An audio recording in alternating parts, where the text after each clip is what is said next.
नमस्कार दोस्तों, अगर आप सैलरी पर्सन हैं तो ये वीडियो आपके लिए बहुत इम्पोर्टेंट है क्योंकि income tax return financial year 25-26 का आईटीआर फाइलिंग होना शुरू हो गया है।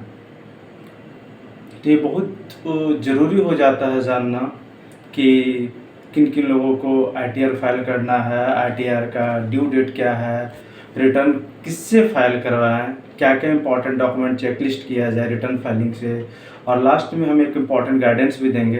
तो वीडियो को लास्ट तक बने रहिएगा। तो सबसे पहले हम बात करते हैं कि आईटीआर का ड्यू डेट। ये सैलरीड पर्सन जो है उसका आईटीआर का ड्यू डेट है 31 जुलाई 2026 फॉर द फाइनेंशियल ईयर 2025-26। इस ईयर में इनकम टैक्स एक्ट ओल्ड वाला एप्लीकेबल होगा। 1 अप्रैल 2026 के बाद से इनकम टैक्स एक्ट 2025 एप्लीकेबल होगा। तो ये मिसकंसेप्शन में ना रहें कि कौन सा एक्ट एप्लीकेबल करना है, और अकॉर्डिंगली उसी हिसाब से डिडक्शन एंड एग्जेम्पशंस क्लेम होंगे। अब हम लोग बात करते हैं कि आईटीआर क्यों भरना चाहिए, आईटीआर भरने का एडवांटेज क्या है। आईटीआर भरने का बहुत सारे एडवांटेजेस हैं। जैसे अगर आप मान लीजिए लोन के लिए अप्लाई कर रहे हैं तो आपसे लास्ट 2 ईयर का आईटीआर फाइल मांगेगा। आईटीआर फाइल पहले क्या होता था कि बहुत सारे प्रैक्टिशनर क्या करते थे कि 1 साल 2 साल 3 साल का आईटीआर फाइल कर देते थे। बट नाउ डेज क्या हो रहा है कि बैंक वाले 2 आईटीआर के बीच में एटलीस्ट 6 मंथ्स का गैप कंसिडर कर रहे हैं।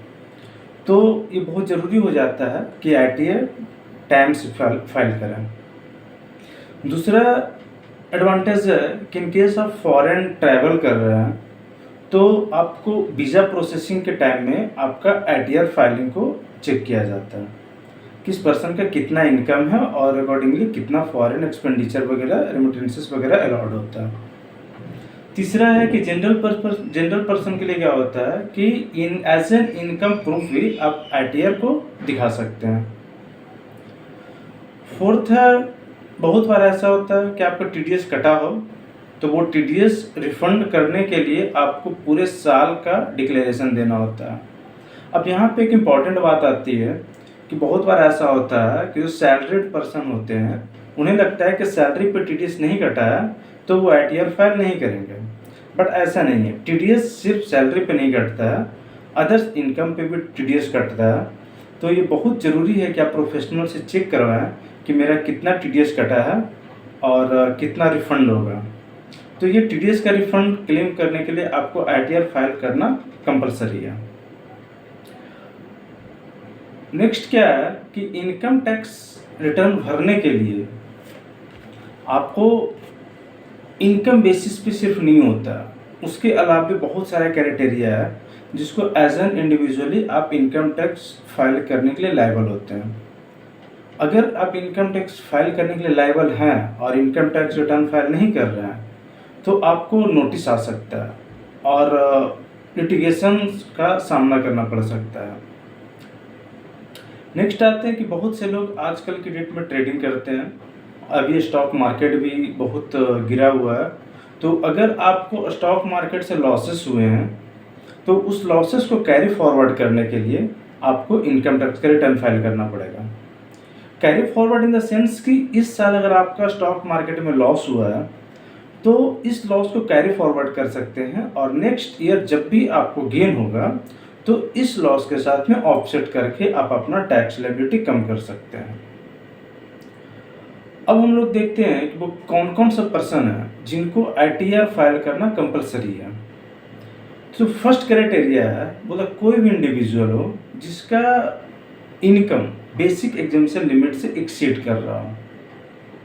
बेसिक एग्जेम्पशन लिमिट जो इंडिविजुअल के केस में होता है वो होता है 2.5 लाख रुपया, सीनियर सिटीजन के केस में होता है 3 लाख रुपया एंड सुपर सीनियर सिटीजन के केस में होता है 5 लाख रुपया। सीनियर सिटीजन मीन्स वैसे पर्सन जिनका एज 60 ईयर से ज़्यादा हुआ हो और 80 ईयर से कम हुआ, वो सीनियर सिटीजन के कैटेगरी में आते हैं। And super senior citizen means वैसे पर्सन जिनका एज 80 ईयर से एक्सीड कर रहा हो तो वो सुपर सीनियर सिटीजन के कैटेगरी में आता है। कोई व्यक्ति बिजनेस या प्रोफेशन कर रहा हो, ये मैटर नहीं कर रहा है कि आपका बिजनेस में प्रॉफिट हो या लॉस हो, प्रॉफिट में ट्रांजैक्शन हुआ हो या ना हो, अगर आप बिजनेस या प्रोफेशन कर रहे हैं तो आपको इनकम टैक्स रिटर्न भरना कंपलसरी है। फिर होता है कुछ पर्सन जिनका टीडीएस कटा हो। टीडीएस जैसे एक छोटा सा एग्जांपल लेते हैं, अगर आप कोई डिजिटल एसेट्स वगैरह परचेज कर रहे हैं, क्रिप्टो करेंसी वगैरह परचेज कर रहे हैं, तो इस केस में क्या है ना कि आपका इनकम बहुत ज़्यादा नहीं है, बट आपका रिटर्न भरना कंपलसरी होगा। कहने का मतलब हो कि अगर आपका टीडीएस कट रहा हो तो टीडीएस तभी कटेगा जब आप इनकम जनरेट कीजिएगा। इनकम जनरेट कीजिएगा तो आपको आईटीआर फाइल करना कंपलसरी है, पक्की बात है। फिर आता है लॉस कैरी फॉरवर्ड का। मैंने बताया आपको कि स्टॉक मार्केट में अगर लॉसेस वगैरह हो रहा हो तो उसके लिए आप उस लॉस को ऑफसेट तभी कर सकते हैं इनकम से जब वो आप ITR within the due date file किया। फिर बोलता है कि अगर कोई फॉरेन में एसेट्स हो या फिर फॉरेन से कोई इनकम जनरेट कर रहा हो, फॉरेन में एसेट्स परचेज किए हो या ये फिजिकल या फिर इमूवेबल किसी भी फॉर्म में हो। लाइक अगर आप क्रिप्टो करेंसी भी खरीदे हुए हैं, क्रिप्टो करेंसी एक फॉरेन एसेट्स के कैटेगरी में आता है, तो इस केस में भी आपको आईटीआर फाइल करना कंपलसरी है। नेक्स्ट है हाई वैल्यू ट्रांजैक्शन। आपके बैंक अकाउंट में बहुत हाई वैल्यू का ट्रांजैक्शन हो गया, से 25 लाख 30 लाख का ट्रांजैक्शन आपने सेविंग बैंक अकाउंट से कर दिया, तो इस केस में भी आपको इनकम टैक्स रिटर्न भरना कंपलसरी है। अगर आप resident but not ordinary resident हैं, मीन्स आप हैं तो इंडियन सिटीजन बट आप इंडिया में 185 डे से ज़्यादा नहीं रह रहे हो, और अदर कंडीशंस भी है इसको चेक करने के लिए, बट आप अगर रेसिडेंट हैं बट नॉट ऑर्डिनरी रेसिडेंट है तो भी आपको इनकम टैक्स रिटर्न भरना कंपलसरी है। अब बात आता है कि अगर हम इनकम टैक्स रिटर्न नहीं भरेंगे तो क्या होगा। देखिए, अगर जब तक डिपार्टमेंट को आपका डाटा नहीं अच्छे से मतलब मीन्स आपका डाटा वेरीफाई नहीं कर पा रहा, तब तक तो आप बच जाइएगा। लेकिन अगर डिपार्टमेंट आपका डाटा वेरीफाई कर रहा हो और डिपार्टमेंट को लग गया कि ये पर्सन जो है इनकम टैक्स रिटर्न भरने के लिए एलिजिबल था, लायबल था, बट इनकम टैक्स रिटर्न नहीं भरा, तो इसमें आपको बहुत सीवियर कॉन्सिक्वेंसेस का सामना करना पड़ सकता है। आपको इंटरेस्ट लगेगा, आपको पेनल्टी लगेगा, आपको इसमें इनकम स्कैप असेसमेंट भी ओपन हो सकता है जिसमें 200% तक का टैक्स लग सकता है। और इसमें क्या है, अगर आप इनकम टैक्स भरने के लिए लायबल है और इनकम टैक्स रिटर्न नहीं भर रहा है तो इसमें जेल का भी प्रोविज़न है, जो कि आपका 10 साल तक का जेल हो सकता है इसमें। अब आते हैं रिटर्न किससे भरना है। ये बहुत इंपॉर्टेंट फैक्टर है। आजकल क्या हो रहा है कि लोग कुछ कंसल्टेंसी फीस बचाने के लिए किसी से भी रिटर्न भरवा ले रहे हैं, लेकिन इनकम टैक्स की सबसे खूबसूरत बात क्या है, आप इनकम टैक्स रिटर्न जिस साल भरते हैं उस साल आपको नोटिस उसका नहीं आता, सिर्फ और सिर्फ इंटीमेशन आता है, बट उसका नोटिस आपको अगले 10 साल तक आ सकता है। जब आपका नोटिस आएगा तो जिस दिन आपने इनकम टैक्स रिटर्न भरा है और जिस दिन आपको नोटिस आया है, दोनों के बीच का जो गैप है उतने दिन को आपका इंटरेस्ट एंड पेनल्टी लगेगा। तो कुछ प्रोफेशनल फीस बचाने के चलते आप किसी से भी रिटर्न ना भरवा लें, प्रॉपर जिनके पास नॉलेज है उनसे रिटर्न भरवाएं, क्योंकि बहुत बार ऐसा होता है कि इनकम किसी और हेड में जाना चाहिए, उस हेड के लिए किस आईटीआर का सिलेक्शन करना है। कुछ क्लाइंट लोग आते हैं, उनको ये सब में भी इशू होते हैं, और इसके चलते उनका जब असेसमेंट खुलता है तो बहुत सारे इंटरेस्ट पेनल्टी वगैरह देना पड़ता है, फिर उनके पास कोई ऑप्शन नहीं रहता। तो बेटर है कि आप स्टार्टिंग से ही, इंग्लिश में कहावत है prevention is better than cure, आप स्टार्टिंग से अच्छे प्रोफेशनल से रिटर्न भरवाएं ताकि आपको ये सब का कंप्लायंसेस और अननेसेसरली जो आपका फाइनेंशियल बर्डन है उससे आप बच सकें। होता क्या है कि आज की डेट में क्या हो रहा है कि आपका जो डाटा है ना वो पैन से फेच करता है। आपका कहाँ पे क्या ट्रांजैक्शन हुआ है, पैन से फिच करके ऑटोमेटिकली आपको इनकम टैक्स डिपार्टमेंट के पास सारा डाटा चला जाता है। बहुत बार ऐसा होता है कि देखते हैं कि कुछ पर्सन है जिनका इंटरेस्ट का इनकम आ रहा है, बट रिटर्न में वो नहीं दिखाएं। क्यों? क्योंकि वो सैलरीड पर्सन है, तो वो सिर्फ और सिर्फ सैलरी का डिटेल दिखाते हैं, बट ये टोटली रॉन्ग है। आपको कभी भी असेसमेंट ओपन होगा तो इनकम स्कैप असेसमेंट के बेसिस पे आपको 200% तक का पेनाल्टी लग सकता है। तो ये बहुत ज़रूरी है कि आप अच्छे नॉलेजेबल पर्सन से ही अपना इनकम टैक्स रिटर्न भरवाएं, ताकि आपका एरर कम हो। अब आते हैं चेकलिस्ट, क्या क्या हम लोग को देखना चाहिए रिटर्न फाइल करवाने के पहले। देखिए, बेसिक अगर आप फर्स्ट टाइम रिटर्न फाइल कर रहे हैं तो आपको इनकम टैक्स पे रजिस्टर करना पड़ता है, जिसके लिए पैन कार्ड, आधार कार्ड, बैंक स्टेटमेंट और मोबाइल नंबर, ईमेल आईडी, ये इनफ है।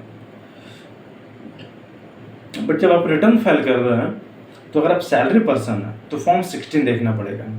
अब बहुत सारे लोग यहाँ पे गलती क्या करते हैं कि फॉर्म 16 में जो डाटा है एज इट वही डाटा रिटर्न में भर देते हैं। बट एक चीज़ हमेशा याद रखिएगा, फॉर्म 16 जो है वो आपका सैलरी का स्ट्रक्चर को बताता है, ना कि आपका टोटल इनकम को बताता है। तो रिटर्न सिर्फ फॉर्म 16 के बेसिस पे नहीं भरा जाता है। दूसरी बात है कि अगर आपको एफडी पे इंटरेस्ट वगैरह आ रहा हो तो आप बैंक से इंटरेस्ट सर्टिफिकेट जरूर मंगाएं। इंटरेस्ट सर्टिफिकेट से ही अमाउंट देख करके आप रिटर्न फाइल में डालें। ये नहीं कि जितना बैंक में क्रेडिट हुआ है उतना सिर्फ इनकम दिखा रहा है, ये टोटली रॉन्ग है। अगर आप किसी तरह का डिडक्शन क्लेम कर रहे हैं तो उसका प्रॉपर डॉक्यूमेंट रहना आपके पास जरूरी है। अगर आपने होम लोन वगैरह लिया है तो उसके लिए आपके पास लोन स्टेटमेंट होना जरूरी है। अगर आप शेयर का ट्रेडिंग कर रहे हैं तो आपको कैपिटल गेन स्टेटमेंट निकलवाना, वो रखना जरूरी है। तो ये सब डॉक्यूमेंट है। जीएसटी से डाटा आपको वेरीफाई करना पड़ता है कि जीएसटी पे इनकेस अगर आप बिजनेस कर रहे हैं और आपने जीएसटी लेके रखा हुआ है तो जीएसटी से डाटा हम लोग को वेरीफाई करना पड़ता है कि कितना इनकम दिखाना है, किस हिसाब से क्या है। तो रिटर्न फाइल करने के पहले आप डॉक्यूमेंट का चेकलिस्ट जरूर करें।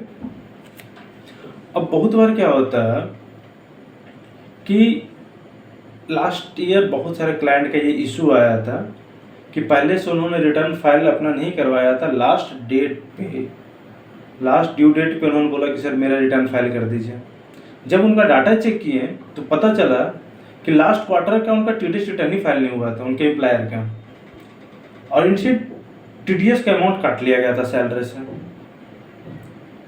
तो ये सब चीज़ पहले वेरीफाई कर लीजिए अपने कंसल्टेंट से, अपना पैन वगैरह भेज के, अपना डिटेल भेज करके आप वेरीफाई करवा लीजिए कि मेरे डाटा सब कुछ रेडी है या नहीं है। अगर आप रेडी नहीं है तो उसको रेगुलराइज करवा लीजिए।